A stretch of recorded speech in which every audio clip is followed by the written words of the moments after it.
Good morning students. आज हम करेंगे चैप्टर 5 थ्योरी ऑफ डिमांड।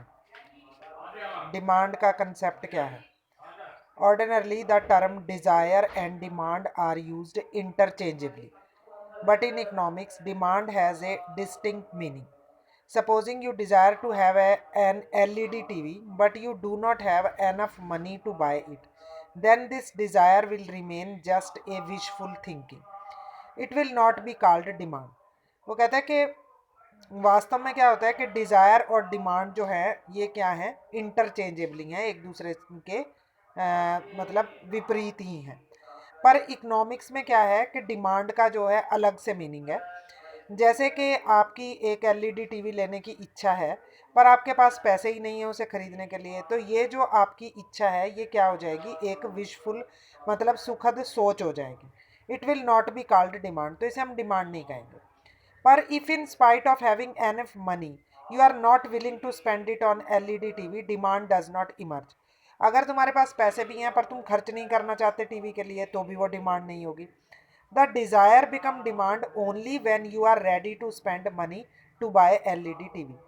तो जो आपकी डिज़ायर है, इच्छा है, वो डिमांड कब बनेगी? जब आप टीवी लेने के लिए बिल्कुल तैयार हो जाओगे और पैसा खर्च करने के लिए तैयार हो जाओगे। तो इस तरह से डिमांड जो है वो एक कमोडिटी की is desire to buy a commodity backed with sufficient purchasing power and the willingness to spend. तो डिमांड किसी भी प्रोडक्ट की हम कहते हैं कि हमारे पास पैसा भी होना चाहिए और उस पैसे को खर्च करने की इच्छा भी होनी चाहिए। Demand and quantity demanded. Demand और क्वांटिटी डिमांडेड में क्या फ़र्क होता है?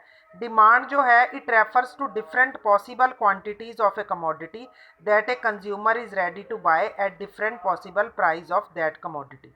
मांग जो है अलग अलग कीमतों पर जो उपभोक्ता वस्तु की जितनी मात्रा लेता है उसे कहते हैं मांग।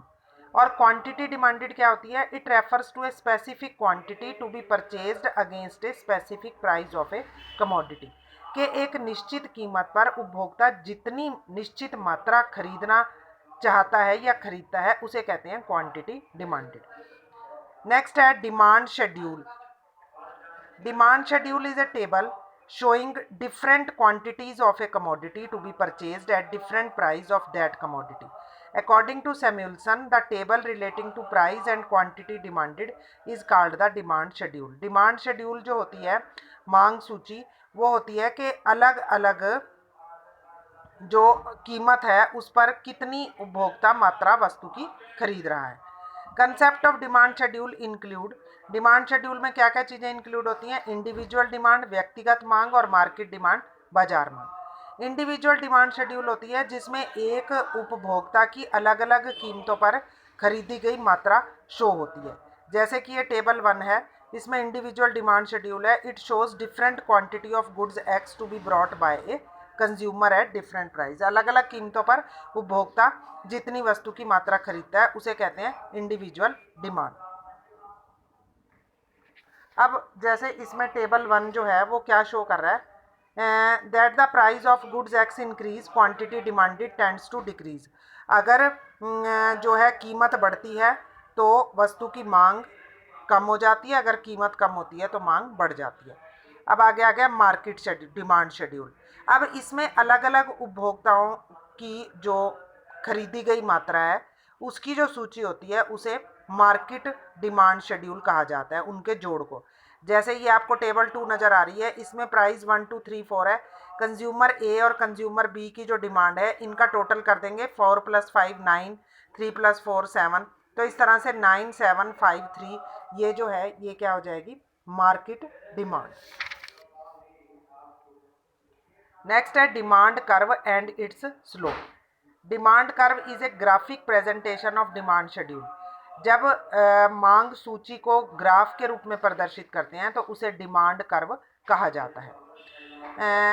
The relationship between different quantities of a commodity eight different possible price like demand schedule. Concept of demand curve include individual demand curve और मार्केट डिमांड कर्व। तो कर्व भी दोनों तरह का होगा, एक व्यक्तिगत और दूसरा बाजार।